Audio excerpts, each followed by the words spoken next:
Can you believe we met a decade ago? I cannot. 2015. It's wild. Oh my goodness, was it 2015? It was 2015. I don't know whether we launched that year or the year after, but you and Monina came into town. That's right. Remember we went to Fairfax? Yes. In Piedmont? Yes. And then I think you did the training and I was still having an out-of-body experience that it was happening, because Who, What, Where for me was like it was what I was reading and consuming, and the prospect of working on it, let alone being the publisher and launch publisher of it. I remember just standing in the shower in the kind of days leading up to you guys getting into town being like, this has happened. This has happened to you. Yeah. This is happening to the business. It's happening. And then we had the launch party, and remember it was chaos because of there was like a storm. Yeah. And we had like even hired this boat with a flag. It was so iconic, but then no one wanted to come on the boat because it was basically rough seas to get to the venue. Yes. Chaos. But so it goes. So it goes. But I was on my way here this morning just reflecting on that whole thing that happened, and like this big stuff happens and then life goes on, and then 10 years later, here we are. I got a great friend out of it. How lucky are we? It's been such an honor to, allow our relationship to unfold over all these years and even all this distance. I still feel such closeness to you. Like I could pick up the phone and just connect back into the last thing we were talking about. I always feel really, I don't ever ask you for help, but I feel safe to. Like you are someone for me where I'm like, if I ever am stuck or if I need that type of conversation, I know I can pick up the phone. Yeah, the feeling's so mutual. It is so mutual. You have an energy and an openness, and I think we share a deep reverence for each other and trust. And we've always showed up as our true selves with each other, and I think that's been, that laid a really strong foundation. Yeah. Yeah. It's amazing. Oh my goodness. Wow. Feels like another lifetime ago. Well, yeah. So let's talk about the 2015 expression of you and your life in comparison to now, because we were so in the trenches with this is who we are. Especially those brands. I don't know how deep that runs for you, but I really became an extension of the titles I worked on. And that was the losing myself piece. Yes. Yes, completely. I defined myself by my title, my career, what I was doing. And as soon as I moved out of that space, it was actually the most important moment in my life, because I had to figure out, who was I without a title? What did I care about? But during that time, I was completely immersed and blinded by it. I didn't even see it. And I do think that I consciously made the agreement to allow myself to be defined by that, because I thought that's what you're supposed to do. When you think about it, women in elevated roles in the workplace is still quite a new thing. Yeah. And, the way that we saw women enter the workforce was to adopt these behaviors and ways of being that are quite masculine. And much of that is defining yourself by your career and your title. And what I found has been so powerful is, first of all, letting go of that and really leaning into my femininity and my compass, my internal compass, and understanding that I have to define myself beyond a title and a career. Who am I inside? What matters to me? What happens when you strip away the title and the job and the glitz and the glam? Like, who am I and who do I want to be? And I unfortunately have dealt with quite a bit of death in my life. And, losing my best friend at a young age, losing my stepfather. I mean, I've had a lot of loss by the time I was even 21. And had a couple more losses. And I think that facing the big question of our mortality really opened my eyes to think about, at the end of my life, my career is not going to be holding my hand. Mm-hmm. At the end of my life, I will not be gently petting my awards and my trophies. And my God, if I am, I have failed miserably. At the end of my life, I want to be sitting there with a family and friends that I love, that I've had deep connections with. I want to know that I did something impactful and I found meaning in life. And that was also a lightning bolt of clarity for me. Big one. Mm. But I mean, 2015, that was, dare I say, peak girl boss era. Oh, where we were bossing. Oh my God. We were bossing. Yeah. And it was, I've spoken a little bit about this in my work.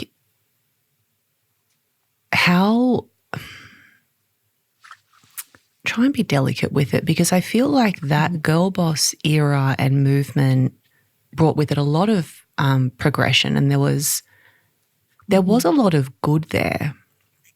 Yes. But gosh, did it tear us away from ourselves. And it's taken so many of us so long to come back home. Mm-hmm. We assumed that identity so fully. Mm-hmm. You know what I mean? It's just the kind of homecoming from that has been a longer journey for many of us than I think we anticipated. We had a template. We saw women who were in elevated roles showing us how to show up in the workplace. We didn't have a lot of role models either. Yeah. I mean, that was the era where the curtain was lifted because of social media, and we could see what all these girl bosses were doing, how they were dressing, where they were going. Prior to that, we didn't even have that visibility into it. And then also there's the fact that we worked in a system, even now today, that was built for men. The schedule, the time, I mean, there was absolutely no consideration to the fact that women bear children. That was even in 2015, I remember my bosses glamorizing the fact that they worked through labor and they didn't, and there's this idea where I think the girl boss conflated the ideal way for women to show up with the way men are meant to show up. And yet we forgot about our power of our femininity, our exceptionally high EQ as women, our ability to deal with things differently and maybe more delicately. And I definitely got caught up in kind of conflating those things. And it was only when I was able to step out and look at it with fresh eyes that I realized, wow, we've been doing this all wrong.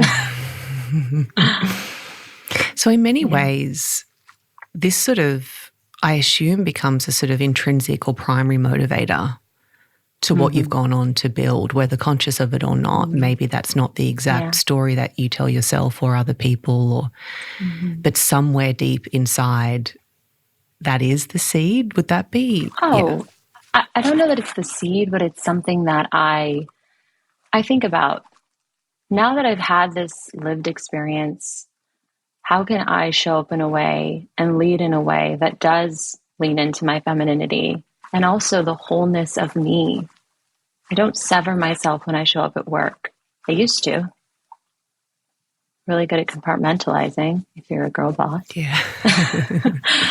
But I show up as my full self. And when I show up as my full self, I bring my best work, I bring my best ability to lead and be clear and kind and thoughtful with my team. And what's really incredible is you lead by example and you get that back. Yes. And when people feel empowered to show up fully, you get 120%. It's incredible. It's beautiful. Yeah.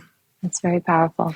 Any opportunity we have to give our team members the opportunity to witness our innocence, to witness our humanness, to witness us in our own human suit. Yes. Like, that is true leadership. But it's vulnerable leadership. It's raw leadership. It's so truthful. It has to, I talk so much about we need to develop this sort of greater tolerance to be misperceived in that vulnerability as well, because everybody is perceiving us through the lens of their own consciousness, trauma, stories, old boss, maybe even how we were before in business versus how we're showing up now if we go through this evolution as a leader inside the business we're working in, when we're different and they hold on to that past version of us. So we have to develop this tolerance, don't we, of I just have to be true and allow you to perceive me in whatever way feels true for you. But at least I'm showing up every day feeling in integrity in my body. Yeah. That's so true. And yet we do have to give ourselves some empathy. We were all navigating uncharted waters. Our entire existence in that time, just the way that people shared on Instagram, and I think that was the main channel at the time, everything was on display. So you're also, showing up, and I don't want to say anyone was being performative, but there was this understanding that you were also being watched. Oh, yeah. And I think that adds a whole nother dimension of pressure for female leaders or just anyone. I mean, look what social media has unfortunately done to the mental health landscape, especially for young women. And I think we also need to give ourselves a little bit of a break. Yeah, a bit of grace. We were not only trying to perform at a different level, but we were being watched and therein judged. And a lot of us put our value in what other people think of us. And I had the opportunity to work with an incredible coach who I joke put some proverbial rings on my tree. And one of the most important things he taught me was, what other people think of you is none of your business. And that was very freeing because I really cared.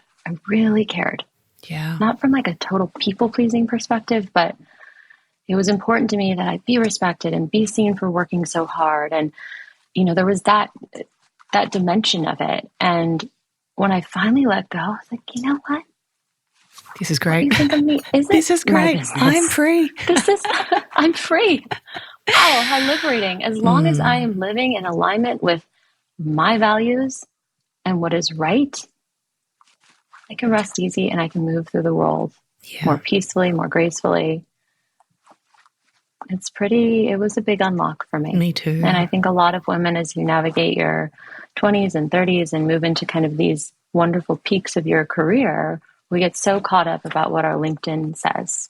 We get so caught up about when you're at that dinner party, what do you do for work? I always say in those situations, beg for more. Ask for more. Be the person who's like, oh, that's boring. What inspires you? Or what are you moving through right now? Or yes, something else. Because therein we all perpetuate this that's what defining matters. Ourselves by our careers. Yeah. And I don't know how pronounced it is in Australia, but it's the opening line here in the United States. And I really try not to ever ask anyone what they do unless it naturally comes up, more as a challenge to myself and holding myself accountable for not slipping into that slope. Yeah, it's been a really interesting experience with Betty. We're going to all the birthday parties now. Oh, so on the weekends. And so naturally you're beginning to socialize with a whole different bunch of people from different walks of life in a different professional expression. And it has been really fascinating to bring, I suppose, that Alison energy to those situations where I'm experiencing now almost like these opportunities, these really natural, organic opportunities to help women in the most unlikely places, while we're standing beside the pool and the kids are playing and they're just going, hang on. Isn't this the question we ask each other? Isn't this what we should be talking about? And then being able to bring them into my work has been the most fulfilling thing. Oh, so beautiful. But we have to, I think, see an opportunity to play a role in those spaces if we choose to, or if not, sometimes it's a Sunday morning. What do you do? I'm like, I'm not going to tell you I'm a business mentor because then you're going to tell me about your idea and then we're going to be in a hole. Yeah. And I don't feel like doing that today. Yep. As you kind of now are further along in your founder journey and reaching kind of, let's call it relative stability, what advice would you have around this idea of founders building in public? I feel like we're in this era of personality-driven media. We're in the creator economy, creators being the new CEOs. So this kind of blanket expectation I'm feeling that you do build in public and you do take us along for the ride as an exercise in building community and brand. But what advice would you have for these early stage founders who might see that as, okay, I have to do it this way, but like, do you? I find it to be a very similar trapping to the idea of the girl boss. Yeah. You don't have to. You can build a very successful business without doing it. I don't think we expect that of men. We don't have, what is the equivalent of a girl boss for men? Yeah. Do we have that same expectation? Or the that male when a man founders is starting building in public? We also don't really have that as a thread. It's very rare. It does exist, absolutely, but I would say it's typically the expectation for women, especially now. And honestly, it kind of pisses me off. Yeah. That's on us once again. That it's an expectation and that we have to have this persona and represent this life and build it publicly and bring everyone along for the ride. Well, what if I just want to put my head down and keep my private life private? I really struggled with that. And I became a little resentful because there is a piece of my life that I want just for me. Yeah. Like my bedroom, my kids, my home, that's for me. I don't need anyone making comments, asking questions. And I find that, at least for me, and it's such a personal question, but I realized I became very open about building in public and it started to not feel great. Yeah. Also, for me, it became not a distraction, but kind of another job within the job. Another job to do. And I was really, I'm a seasoned executive. I had a lot of things I needed to pour time and energy in directly to my business and our own channels. So, I think it's unfortunate that there's this expectation put on women. However, I'm not all doom and gloom on this, actually. I think that if you have that unique ability to storytell, it is a very powerful channel. The reality is that people don't connect with brands. They connect with people. And if there's a way that you can build this kind of parallel channel to your business that allows people to connect more deeply, that can be incredibly powerful, incredibly efficient, especially because marketing is expensive. Oh, yeah. And guess what? Posting on Instagram is free. So I think that if you have the tolerance and you're open to defining what parts of your life you want to show up with, I think it's important to set those boundaries. I reset my boundary and I've decided there's things that I do and do not share. Again, because I just needed a part of my life that was for me and where I wasn't thinking about content. Yes. I just want to be present. And when you are caught in the race of constantly posting content, at least for me, it got too noisy in my head. So I've consciously decided how and what I share and show and what I don't, because I do think it's important for us to all have a little piece of our lives for us. But again, it can be an incredible strategy if that's something that you're open to, and maybe you're really good at it. Some people are good at it and should do it. And as a founder, what can you uniquely do to supercharge your business? And I've constantly had to come back to that. Yes. What do I bring to my company that no one else can bring that I can do to build this brand? For me, it was content. I had a podcast in the early days. I love interviewing people. These things came so naturally to me. And I loved that part.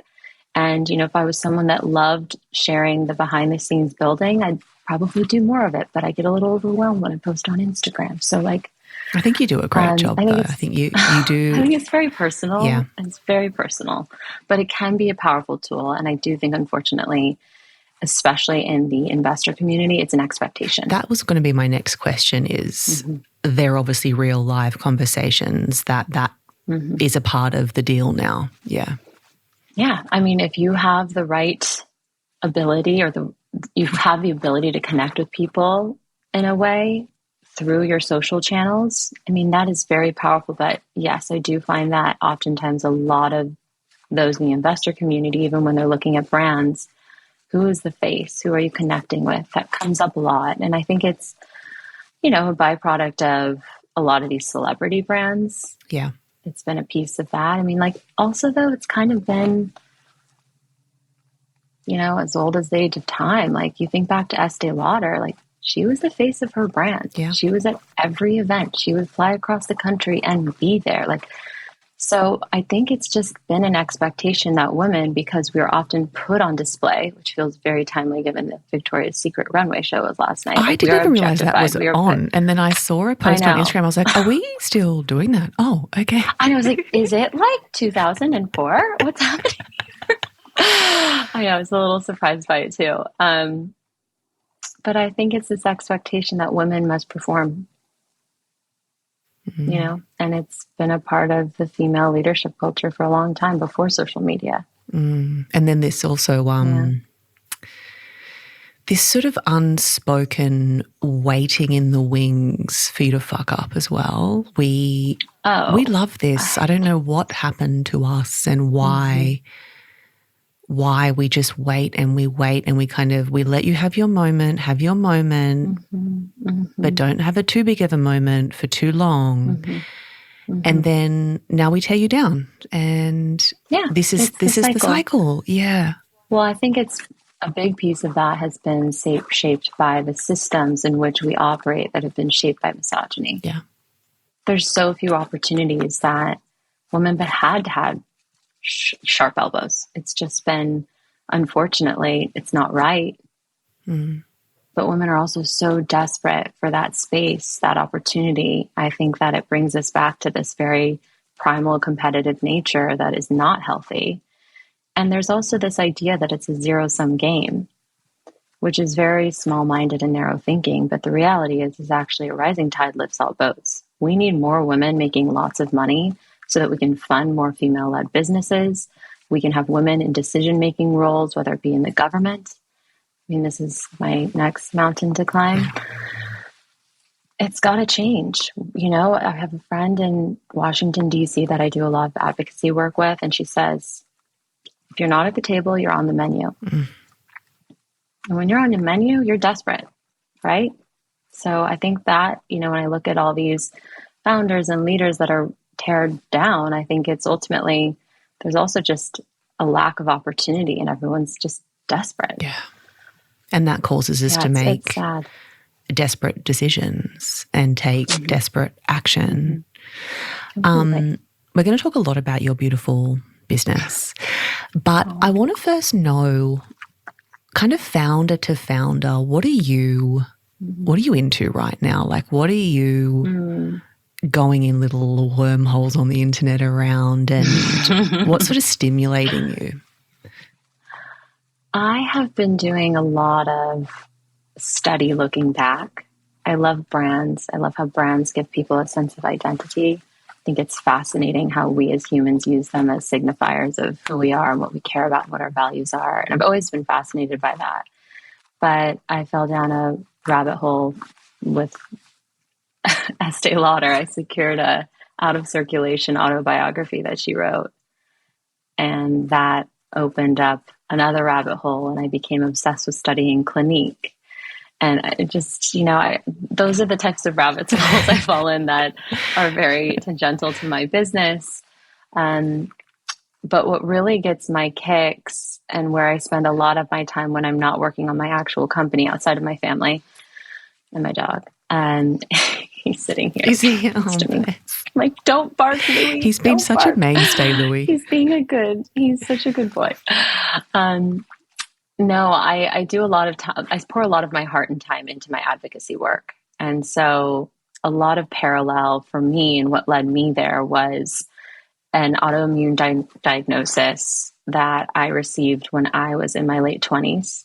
Peak girl boss. Wow. And I had been dealing with a whole slew of miscellaneous and random health issues that just popped out of nowhere. And of course, as fate would have it, I had been honored on the Forbes 30 under 30 list.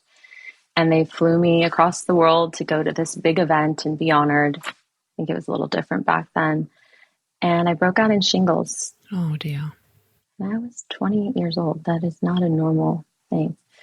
And that, in addition to all of my symptoms, I obviously thought, why do I have shingles? Why am I having all these weird symptoms? I'm suddenly incredibly lethargic. I couldn't wake up in the morning. I was the girl that woke up at 5:30 and went to SoulCycle and, unstoppable.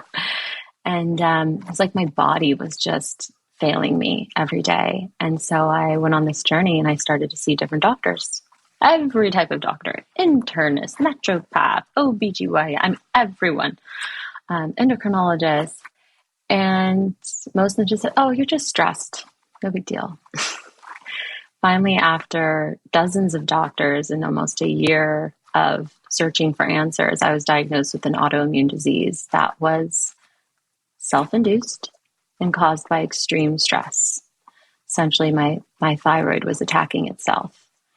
And that journey opened my eyes to how oversimplified and absent women have been in health, how ignored we have been and overlooked. Why didn't I have answers? At the time it was, 2017-ish, 2016-ish. Sometime around then. But at any rate, I was shocked. I was like, how is it today? And we don't know what's going on in my body. I later found out that 80% of autoimmune cases manifest in women. So they disproportionately impact women. Why? We don't know. And as I started to dig in and wonder, why don't we know about something as common as autoimmune? And, it's the 21st century. I was really shocked to learn that women of childbearing potential were, first of all, mostly ignored in medicine. And it wasn't until the 90s that they were included in clinical trials. Which is just... And even then, they were not properly represented. It wasn't until 2016 that the United States, which is the largest leader of biomedical research, finally recognized that women are not, in fact, small men, and we have a completely different hormone system. And they introduced a policy called sex as a biological variable to acknowledge that women manifest disease disproportionately, uniquely, and differently than men. We have a completely different hormonal cycle, and we need to be studied differently. And when my eyes opened to the fact that, wow, most of what we know is based on white men? I mean, what? Yeah. I couldn't unknow it. And so it was that and many other experiences that led me to want to create Perelel because, one, our bodies have been oversimplified, and we need to recognize as we move through different hormonal stages, our bodies require different nutritional support or to help optimize our health goals. And there were other reasons that I founded Perelel, but like on this topic in terms of advocacy, it really led me down a path to wonder why, even today, less than 8% of the United States federal medical research budget goes to the studies of women's health, even today. There's a massive gap, and we have to fuel that. So what inspires me and what, gets my kicks now is actually working on my on the advocacy work and raising the public awareness that, guess what? We don't know much about women's bodies. You're not crazy. Those years of misdiagnosis, being told your pain doesn't matter, hearing the term unexplained infertility, that is an actual medical term, is unacceptable. Yeah. We need answers, we need support, and without research, our physicians and caretakers cannot provide us with proper care. We cannot create proper therapies or solutions or a system that properly supports women. And even going back to the workplace, if we better understood how women's bodies work, I wonder what the workday would look like. Don't even get me started. So I do a lot of work there. I partnered with the Biden administration's Gender Policy Council to put together the first ever Women's Health Research Initiative, and later the signing of the executive order to advance women's health research and innovation. Found myself walking the halls of the White House. And again, like you started this podcast with, I was like, how did I get here? Yeah. but I also knew I was exactly where I was meant to be. There's that feeling, isn't there, where it's and like, I knew I know the how first I time got I here. went into the White House, I was like, I'll be back. See you soon. And I've been back many times. Yeah. And it's become a huge piece of my why and what I do. And I've found really beautiful ways to thread that into my business. And I'm grateful for that. And so I think it feels really good to be doing something that feels so in alignment with my values, my why, my purpose. But my God, I had to try on a lot of hats to get here. As you know. Never thought I'd go from Vogue to vitamins, but here I am. Vogue to vitamins. I love that. Started in the Vogue fashion closet. It's my first job. Yeah. Crazy. Watching this unfold and seeing you at the White House. Whoa. Like, talk about expanders. Yeah, you are wild. Just remarkable. I don't know. I just, like I've always said, I just took that next right step. Yeah. And, even finding out who to connect with at the White House. Because that's where I was going. Like, the strategist did me. I was like, so she must have been in personal contact. And then how did she? And then with Gloria Steinem Talking Circle in her apartment. Mm-hmm. Yes, that one I was actually in tears, like seeing the content. I was just like, this is thank you. Like I'm sure a life highlight. Can we top it? Do we need to? I don't think we do. You know what I mean? I feel like we can cap out there. We're happy with that. But maybe talk to us about that, because I think that is kind of interesting for us to learn how how forward have you had to be in reaching out, and like we sometimes hold ourselves back by not wanting to be too much or to annoy anyone with asking for a favor or a question or an introduction. What qualities of you have been required to, push through and like send those emails and pick up the phone?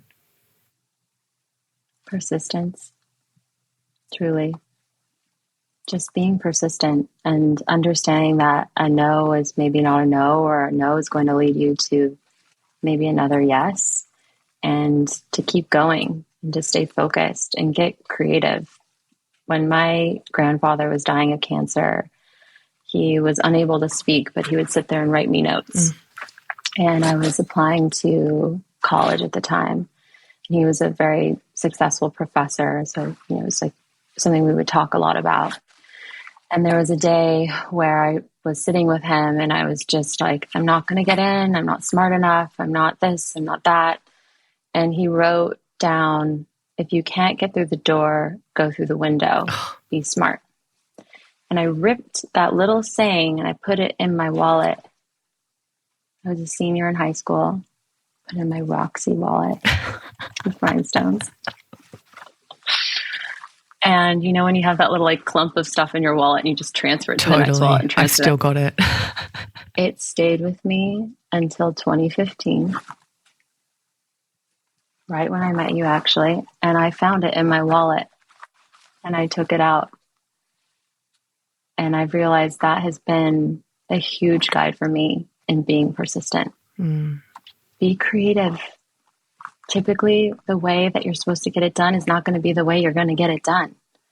And you have to be creative and accept that and know nothing's going to be easy. Yeah. Even when it seems like it will not.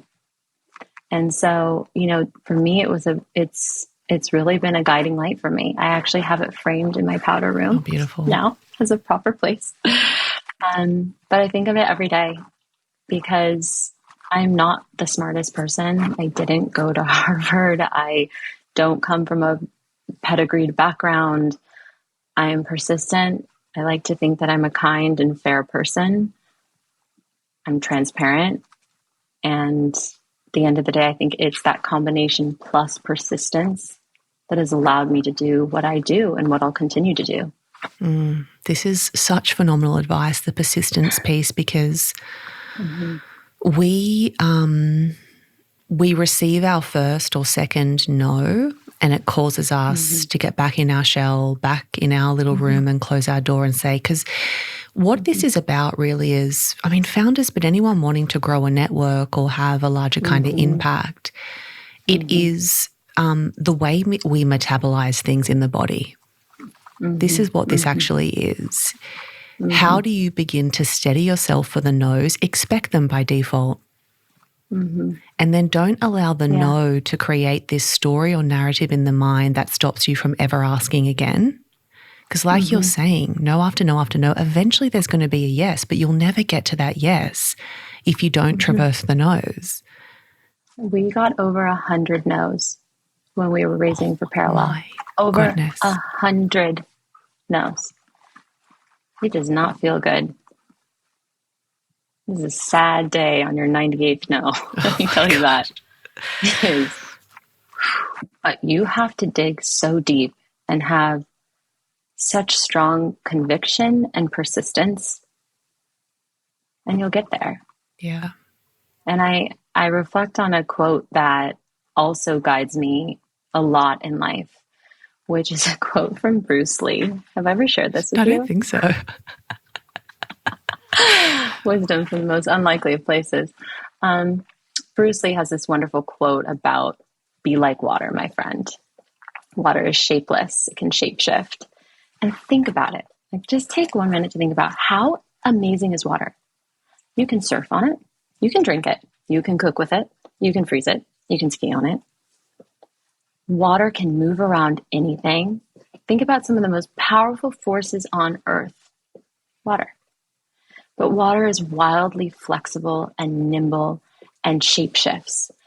And we have to be like water. If you are that super strong, sorry, Louie's trying to get in the frame. If you are that super strong, rigid tree, when the wind blows, guess what? You're going to snap. Yeah. But if you're water, you can shapeshift, you can withstand, you can tolerate. And so I constantly come back to this. I literally visualize if I've come to a big old rock in my river, guess what? I'm going to flow around it. I'm going to go where there's flow and alignment. So a great example is recently I had this really incredible opportunity to join this, like one of the most prestigious professional networks in the world. Huge opportunity. And just every step of the way, like it just was like complicated. Like life kept just popping up. Like my son was not well. There was something going on with work. Like my advocacy work was calling me. Like it felt like I was walking up a river. And I thought, what if I go where there's flow? Like, what if I just leave that opportunity there? It'll be there. If I want to do it next year, great. Awesome. I already checked the box. I'm already in. Can do that. But right now, I need to go where there is flow. And this is causing resistance. Like the world, like the universe is telling me your time needs to be elsewhere. And it was actually such a powerful moment because I sat there and I thought, where do I need to pour my heart and soul into right now? My family, my business, and my advocacy work. There's only so many hours in the day. And where do I want to push and where do I want to flow? Yeah. And I found that when I stop pushing these rocks up the river and I go where there is flow, my life has unfolded so beautifully. And it surprised me in ways I could have never imagined. Same. And it's like this aha moment. So, wow, if I'd known that 10 years ago, but of course it's all relevant. We've got to push all those boulders up to get to even question the boulder, to then start looking for the wisdom. Boulders usually, but that boulder is typically like the textbook thing you think you should do. Like, 100%. I was going to say go about for that promotion. I need to do that. My son made me a watch. Oh, beautiful. I'm full of those. I'm full of those stickers as well. Yeah. It makes me think about this wisdom of if you ever want to know how aligned your action is, look at the friction. Yes. Look for the friction. Where there is friction, there is not flow. Therefore, it's not this way, not like this, not right now. combination of those things. Yes. But we don't need to know anything else other than there's friction. Mm-hmm. So you know how then we want to interrogate, we want to intellectualize, we want to understand it. I think as a culture and a collective, we become very obsessed with understanding things. And my sense of freedom has come from not needing to know beyond knowing that there's friction. Yes. And so, it comes back to this idea of what we resist persists.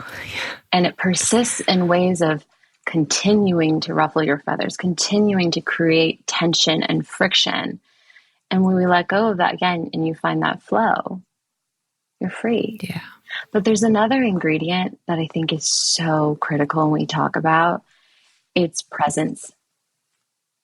We are all so caught up in the next step and this idea of where we need to be by what age and having what and doing this and that. And wow, just be here now.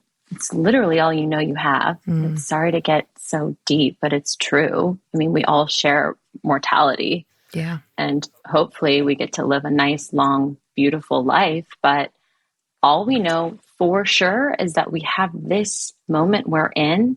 So if we're within this moment and we have a goal, what is the one thing you can do in this moment to take that next right step? Because that's literally all you can do. You can't take the 5 steps ahead. Yeah. You just can't do it. It's not how time works. And that has been huge for me. Yeah. Staying present. And it is an all-day practice. It is that's the thing, truly isn't it? My meditation practice in real life. Yep. Because talk about future psyching yourself. I mean, I might be like the definition in the frickin' dictionary for that. But it's so critical. I mentor so many young women, and really the most powerful thing they can do is, first of all, make a commitment to staying present in the now. Yeah. And it is the only thing that's real, like quite literally. And so but this is the conditioning from a system that only thrives when we continue to produce value for it. The conditioning has caused us to live in an idea of the future, but it's just an idea. It doesn't exist. And that idea that we have in the mind, we begin to live from there, and it usually never eventuates. So you think about all of that energetic and emotional labor that we've expended on an idea that never actually actualizes. And then you reflect on all of that you've missed in those moments where the real thing was actually taking, or at least trying to take place for us. Nature is always trying to provide us with this really fulfilling experience. And we miss the whole damn thing because of these rigid attachments to timeline, what it's going to look like, by when. But this is also... And these archetypes of what life should look like. 100%.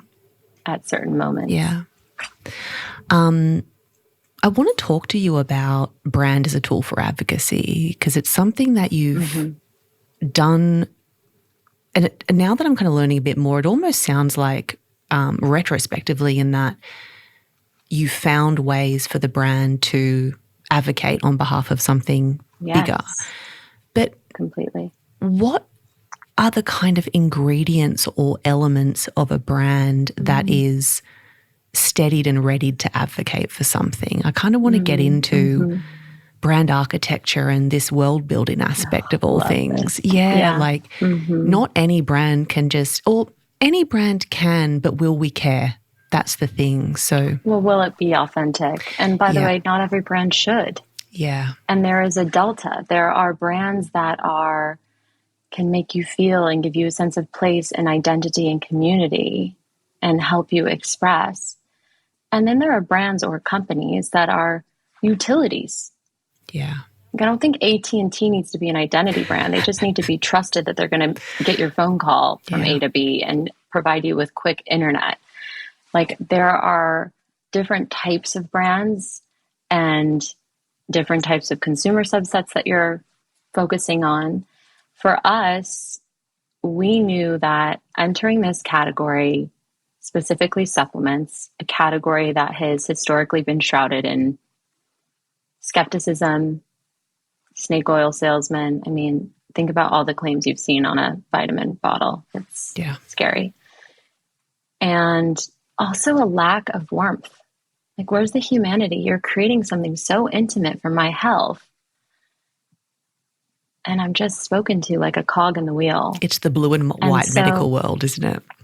Yes, yes. And so we really focused on day one. This is my favorite work to do, is creating the brand guide and the brand identity and developing that and really pressure testing that. And fortunately, it was also very natural to me because I was the consumer. So that helps. Yeah. I've also worked on brands that I am not. And that's a great challenge and important, I think, for any brand builder. But we really defined what is our reason for being? What is our mission and our vision? And then from there, we let flow. What could the brand be? What did the brand have agency to do? What does the brand not have agency to do? And for Perelel, our mission is to create a world with more healthy, supported women. We do that in many ways. We do that through our products that provide trust and support your literal health, created by doctors and researchers that are caring for this woman day in, day out. We do it through our educational content and our programming, our events, our community gatherings. We do it through the way we treat customers. Someone experiences a loss, we treat them like a human. We send them a handwritten note and a candle to burn to honor the light that they had. We celebrate their wins. You know, if they've moved from our third trimester prenatal pack to our mom will That's a big deal. A little onesie. But then even beyond that, if that's what we stand for, what needs to change systemically to create that world? Like, we're serious. We're serious about creating a world of more healthy, supported women. So beyond us participating in capitalism and supporting our brand community and that whole world and our customer base, like, how are we going to do this? What are the conditions that are going to be required? What are the conditions required? And that is systemic change. Yeah. And we see two things that we've really leaned our weight on from an impact perspective. One is simply access. Most people don't have access to high quality nutrition, a varied diet of fruits and vegetables, and also high quality prenatal vitamins. I mean, even here in the United States, 1 in 33 babies are born with a birth defect, most of which are nutrition related. Oh, goodness. It's quite high. And they're preventable. So we donate a supply of our own prenatals for every prenatal subscription we sell. We've supported over 150,000 pregnancies in just 5 years, which is specifically here in the United States only. When we're global, we'll expand that. And we also do a lot of work in terms of raising awareness about the women's health research gap. There's a reason you're not getting that diagnosis. There's a reason you're being ignored. There's a reason you don't have answers. It's because we don't know. And we want women to first know, you're not crazy. We don't know. And here's why. It's because there's no research to support that or educate your providers or create the products or, again, the therapies that are required to support you. So we actually deploy cash grants to support women's health research across the continuum of women's health. So from menarche is when you get your period for the first time, all the way through menopause. And we deploy cash grants to support that work. And then we also have a platform. And this is where I bring a lot of my personal advocacy work, is just to raise the public's awareness about this issue, to call on their government representatives to support policy and budgets that pour more funding into women's health. So a couple of weeks ago, I went to the Capitol and I hosted a bipartisan congressional roundtable focused on educating our lawmakers on the women's health research gap and how we can drive more funding in via the National Institutes of Health, which is the largest biomedical research provider in the world. And so we do a lot of that work too. And it flows naturally because it flows from our why. Yes. You know, and it flows from an experience that my co-founder and I had. Yeah. You know, my co-founder had her own experience. I had mine. We just thought, if we're going to participate in capitalism, also just in good conscience as young moms at the time, we want to do good for the earth. We want to do something good. And so we built that in from day one. It's expensive. Yeah. It's the right thing to do. And it feels good. And we can rest easy at night knowing that we're making a difference. We gave someone a chance at potentially having a more healthful pregnancy. Yeah. We're helping uncover, hopefully, the questions that we all have that we have been mystified by. And then we also do a ton of our own clinicals. So we run our own trials. We just did a fascinating one on gut health. Oh, yeah. That was a gold standard study, double blind, with over 400 participants. And we learned some really fascinating tidbits about women's gut health and the connection to their mental health, especially in perimenopause. So, it all flows from our why. And so when you're going and you're developing and crafting your brand, perhaps the most important line of copy you'll write is what that mission is. Because everything will flow from that. Yeah. And that's what it has done for Perelel. And we've really sought to create an identity brand, as I mentioned before, a brand that gives people a sense of place and signifies that I care about my health. My health is in my control as much as I can support it. And I want better for women. Yeah. I believe in better care for women. Yeah. We're starting to see a lot of research, innovation, care in the peri space. Yes. I wonder what you could share from a more informed place for women beginning to kind of push into this essential, intrinsic, natural stage of womanhood. What are our watch outs? Because, Big Pharma's on and we're seeing a lot of products coming to market. What are Every day. Yes. And so we see this happen, right? There's the new hot thing but it's great for women because we're getting this kind of access we need. But what should we be looking out for? Because I'm even feeling like, of course, I'm experiencing all the things and it's hard to know, like, what do I need to be thinking about? What do I need to be taking? So how do we come to this from a more empowered place and not just get marketed to and spend our money and start ingesting stuff potentially? That isn't actually, First, I have to say it also tracks back to the women's health research gap because guess what? Perimenopause isn't optional. It's not like you might go through it, you might have it. If you continue to live your life, you will go through perimenopause. And perimenopause is what leads up to menopause. So first of all, we have a issue with even the nomenclature on this life stage. People think menopause is this long stage. That's actually perimenopause.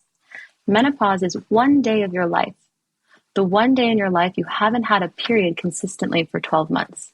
Of course, no one will ever be able to pinpoint that day, but that is literally what menopause is. So you're either perimenopausal or postmenopausal. Wow.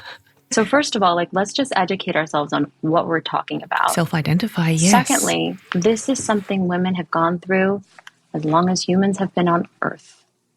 And guess what? The term perimenopause wasn't even coined until the 1980s, wasn't adopted by some in the medical field until the 90s. And guess what? We don't know much about it today because there are 1.2 million studies on pregnancy, which also isn't a ton. About 900,000 on menopause and 9,000 on perimenopause. Oh, and guess what? Perimenopause is when all the crazy symptoms happen. There are over 34 different symptoms of perimenopause. You might get one, you might get some, you might get none. It's very difficult to diagnose. It's oftentimes conflated with stress or gut issues. Getting a diagnosis can be very rare. Yeah. It can last anywhere from 4 to 10 years or longer, typically you'll menopause like your mother did. And it can start as early as 36. On average, it's typically mid-40s and continues through your mid-50s. And it could be anything from brain fog, strange cycles, heavy cycles, night sweats. We all hear about hot flashes, although less common. There are changes in your vaginal dryness. I mean, there are so many different symptoms. And so it's extremely difficult to identify.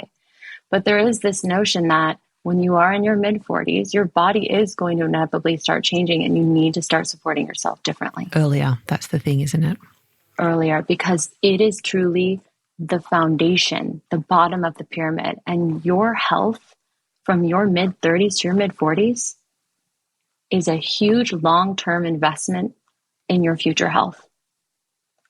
It is critical that you have strong, lean muscle mass, that you do high impact. It could even be walking around with a weighted vest to support your bone health. Because guess what? Osteoporosis is a very real thing as you trudge later in life. So there are all these things that we need to be doing now to actually make investments in our health later. And so that's why I'm excited women are talking about perimenopause. And I applaud every product that comes to market. I do wish that more of these products were physician backed and backed by clinicals. I do think that's important. But, irregardless, we're creating a conversation. And I think that's what's important. We're all sick of kind of being silenced and ignored about something that we all go through. And this is even beyond products. How does the workplace educate male counterparts in terms of how their employees might be going through perimenopause and how to show up and support them and talk about it? Yeah. I mean, we barely even have a culture where men are comfortable talking about maternity leave. Yeah. And guess what? 1 in 10 women in the United States drop out of work because of perimenopause symptoms. Yeah, I bet. 1 in 5 in the UK. It's astounding. And the divorce rate in perimenopause, seriously, exponentially higher. Yeah. So that was the other thing I was reading about is the drop in must be estrogen for women who have predominantly played this kind of more caretaker role in their family, but also in their marriage. This sort of primal instinct begins to decrease.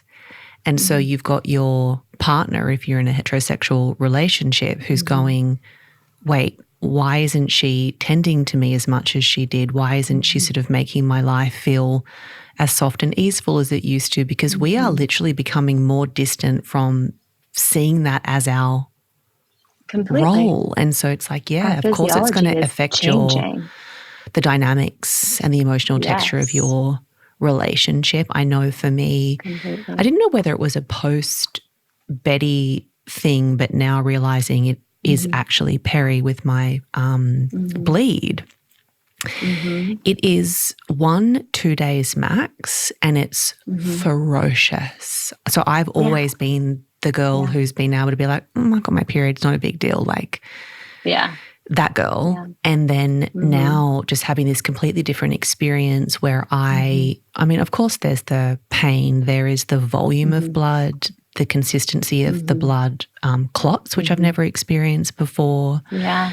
Headaches, tension headaches that no amount of paracetamol will relieve. Different, like my sciatic nerve will traditionally pinch, so then I can't kind of move properly. I've vomited, I've the shakes. And it's just like, oh, wow. And so all of the women in our lives with... That's all been normalized. Yes. Like that is what also shocks me about what I'm hearing from you. We just accept that pain is normal and that women need to tolerate it. Yeah. And there is this massive pain gap that we don't acknowledge either. And how our pain is not acknowledged. Imagine if men bled for 5 days. I always say this to Tony. I'm like, you just don't even know. Go on TikTok and look up men wearing a period cramp simulator. Yeah. Every man should wear one in sex ed and see what that feels like. And see what it feels like. This is Empathy one is important. Progressive thing I know in my own marriage, and I'm kind of hoping it extends into Tony's work and the workplace at large, but him being able to see and experience what those 1 to 2 days are like for me. Mind you, you've got women who are experiencing this 10 days or more, especially if you suffer from endo. That has been predominantly your life story in that cycle, but has given him a greater insight into what other women inside this business who I know are actually challenged in this sort of space and area of their health. How can I better show up to support them? And that, so I guess it is that kind of empathy chip that you gain through having the lived experience. Yeah, exactly. I mean, sharing our stories, I think that's what's that was a learning from Gloria Steinem. Just the power of sharing our stories can not only let us feel less alone, but creates empathy, connection, and education about this very human experience that can be a springboard for change. Yeah. You know, whether it's our health or, you know, reflecting on the women's liberation movement, it is in sharing our stories. Yeah. It's so powerful. Yeah. Yeah. When Elliot time, I had 1,000 other questions for you. Of course, we could talk for. Do you want to go a little longer? I can go for a little. Maybe while. we need a part 2. Yeah. But okay. I did want to sort of start to help the founders listening, you know, because they see us at a particular point in business. And we've done this before in past experience where you're like, am I ever going to get there? Like, obviously you guys are well-funded now, or at least funded now, profitable now, kind of thinking about expansion, I'm sure. I know with my business, it's reached relative stability as well and has this beautiful way of being able to wind up and wind down, this volume dial I always talk about. So just feeling this sense of stability that comes after staying with the thing. But talk to us about holding the kind of tension of today in those early stages and the highest vision. What advice do you have for founders who can see it and they know it and they feel it, but there also is this sense of like, but is it coming and how am I going to get there and can I keep doing this? Keep going. It's so hard. And you're seeing me here when I am here and arriving today with I'm very grateful for this, a very successful business, a brand that is relatively well known, but we didn't talk about this publicly 5 years ago. And we forget about what we went through to get where we are today. And I think it's really important that founders be real. It's so hard. I'll never forget when I was first starting Perelel, I had to sit down and I thought to myself, I want to do this. I believe in this. The world needs this and I must create it. And I'm going to give up some things for a while. I'm not going to work out. Probably. I'm not going to have time. I had a newborn and a 1.5-year-old. I'm probably not going to see my friends. So girls' night, not an option. Probably not going to see a lot of my family aside from, you know, my husband and my 2 kids. I'm going to have to forfeit so many things that give me joy and fill my cup in pursuit of this business. And I did it. I really did. I gave up so many of those things. And my friends, I remember talking to them about it. I'm going to be heads down in this for a while. And guess what? They've all been there for me every step of the way. They have been so supportive. They're always there. And, you know, coming on, this is our 5th year anniversary. We started working on the business 6 years ago. I'm finally clawing those bits of joy back that I lost. So you have to remember every season is for now, but you also consciously need to accept that there are things you're going to have to give up. And it's really hard. There's a reason only so few businesses stay around past year 1, get funded in year 2, scale in year 5. Like, it is so rare. And even a female-founded business, less than 2% of VC dollars even go into female-founded businesses. It is hard. The cards are stacked against us. I felt surprise pregnant with my, you know, after a very tumultuous fertility journey with my first. I got pregnant easily with my second, but I had HG, which was basically tantamount to all-day morning sickness. I mean, like, not only are we just, the cards are stacked against us, but like our physiology makes it difficult, is what I'm trying to say. But it's going to be hard. And you have to make those agreements with yourself that you are consciously accepting that. And if you can't, you probably shouldn't do it. And that's okay too. Yeah. That is fine. You don't have to be a founder. You don't have to start a business. No one's holding a gun to your head. I hope not. Like, you have that decision, but it is a decision that it's hard. And by the way, even when you do get to where I am and I have a successful business, it's hard now in different ways. Yeah. Stakes are higher. I carry a very different weight. Yeah. It's a different shape, but the weight is still there. I mean, thank God I'm not having panic attacks, crying in my closet every night about how I'm going to pay my mortgage because I was just so stressed in the early days. Like, I got through that and I'm here, but I have different weights to carry. And it's accepting that there's actually no pot of gold at the end of the rainbow. Even if like you're working towards an exit, there actually isn't, because A, it's not guaranteed, going back to the power of presence. And B, all I know is I have this moment. And if this moment is going to kind of suck or be really hard, like, what can I take from it to approach it with acceptance, enjoyment, and enthusiasm? And it is those three words that are truly my lens that have gotten me through the past 5 years with a big old serving of persistence. That is why my heart is still beating today, why I have depth in my life with my relationships. I'm passionate about my business, but it is not easy. It's just not. And we see the highlight reels. We see a lot of founders glamorizing and making it look easy. It's not easy. No. It's just not. And I feel it's like, really not. And yeah, in many ways, I do get and I am grateful for it. I do get to see the other side. Like, I have a lot of, obviously, founders in my network and friends, and the DMs and the messages, they are the polar opposite of what is being actually shown.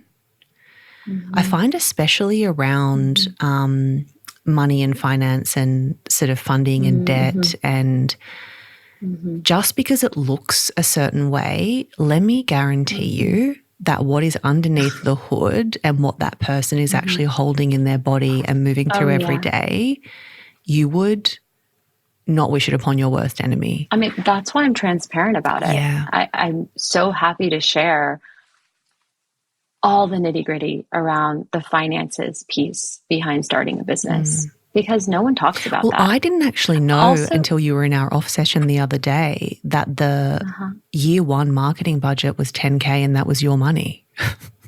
Yeah. Like, I mean, you would not, I told you on that session, I also took a huge loan out on my own house so that I could show up and have childcare and work for my own company, because I wasn't paying myself. And then even when I did start paying myself, it was minuscule. And I had been an executive. I had been well paid. I had been the breadwinner. I mean, there are real complications. And even starting a business later in life when you do have those types of responsibilities is hard. oh yeah. Because VCs expect you to suffer and live like a college student eating top ramen every night. And you're like, I have a family. I've had a very successful career.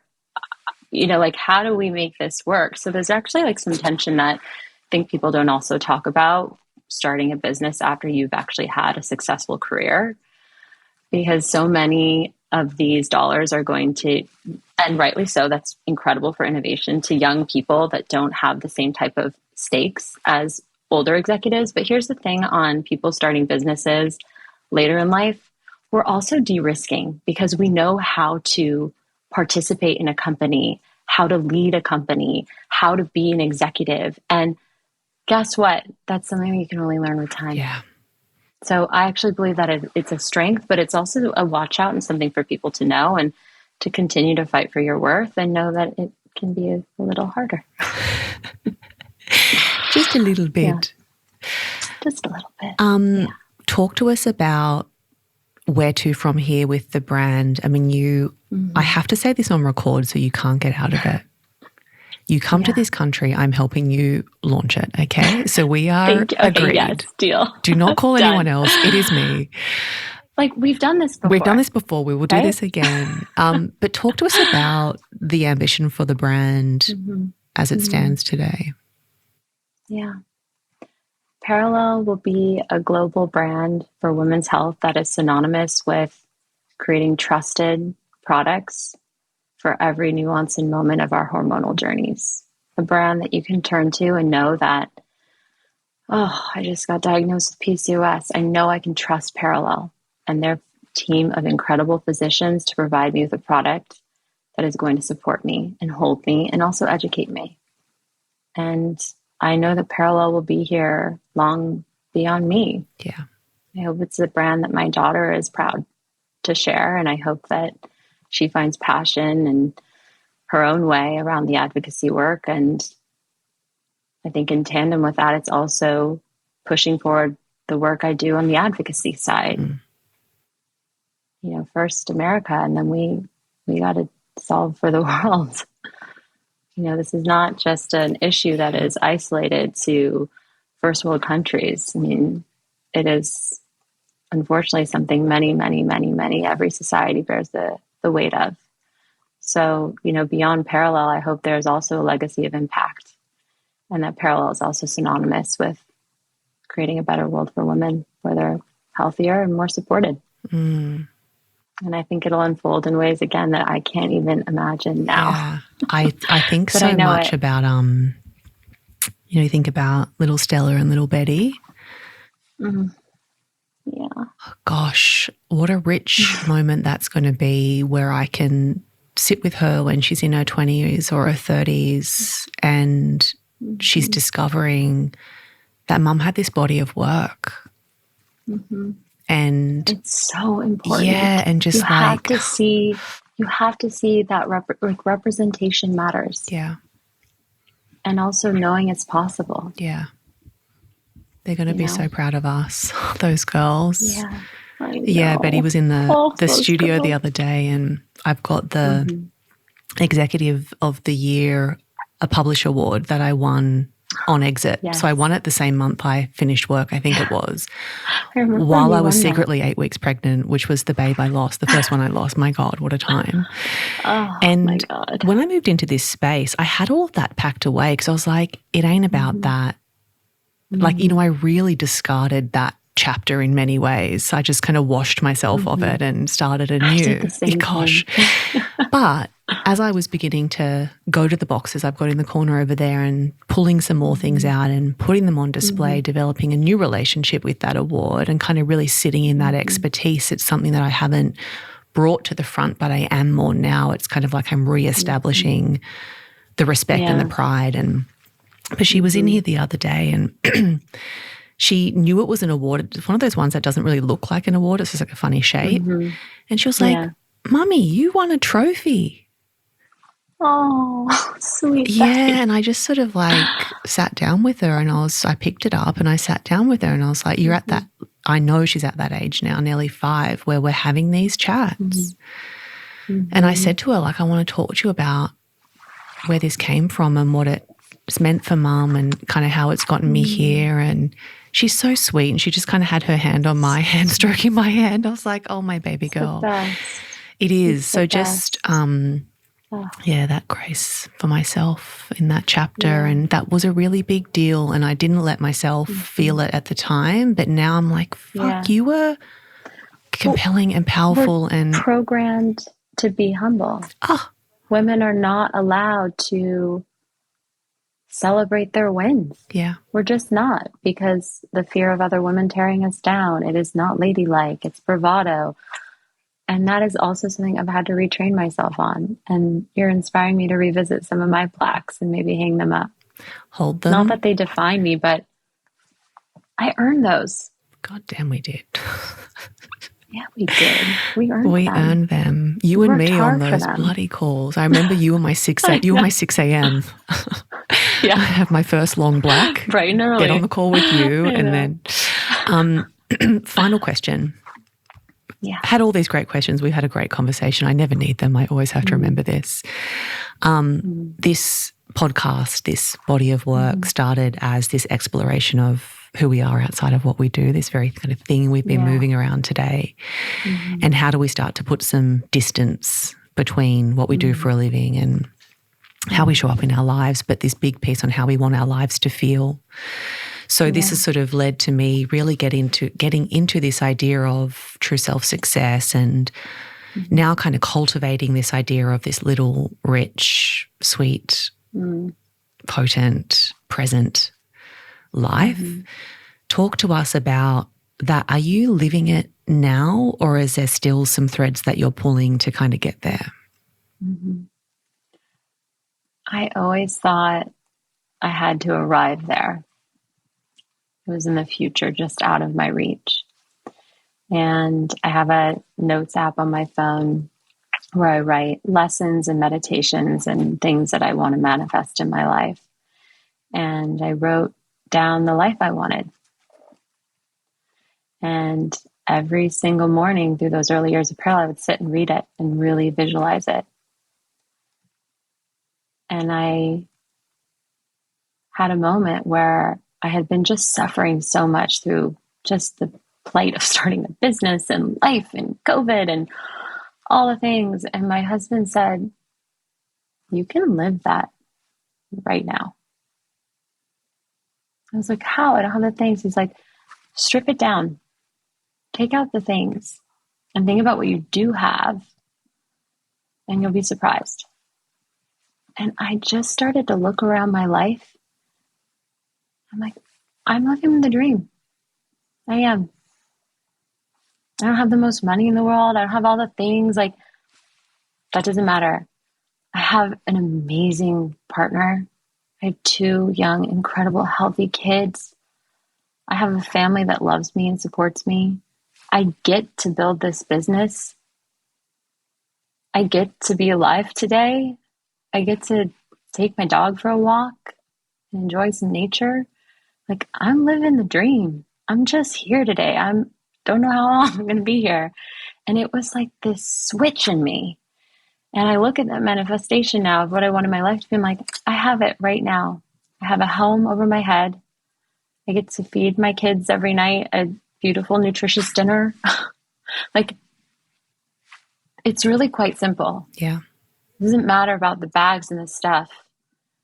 It's just, that's all fluff. And if I find meaning in that, then something's really wrong. It's about the depth and quality and richness of my relationships. That's my rich little life. That I have a partner that I am just wildly in love with, who is my best friend. I have an amazing family. Like, that's what matters. And so for me, like, I just decided I'm going to start living the life I want now. And it has nothing to do, nothing changed. Yeah. What changed was my perspective. And it is about the power of perspective and how you look at things. Like, I could be like, oh, I live in this small little house, or like, I get to live in this beautiful home that I get to raise my kids in. Yeah. And I have a house over my head. Like, I'm very grateful. I bought this house. Like, there are so many, like, it is all about perspective. You know, and I think people ask me all the time, how do you do it? What's your routine? Who are you seeing? I'm like, there is actually no special 5-step routine. There's nothing I'm doing. There's no special workout. There's no special diet. There's no special therapy. It is fully my perspective and the mindset. Yeah. That I have everything that I need right now. Probably have everything I need that I ever wish for right now. Same. And like, that's it. It's a perspective shift. I was saying to my friend the other day, I was like, in the most fulfilling way, I'm done. Yeah. Like, I'm capped, I'm cooked, this is it. If I can write it like this for the rest of my life, I'm ecstatic.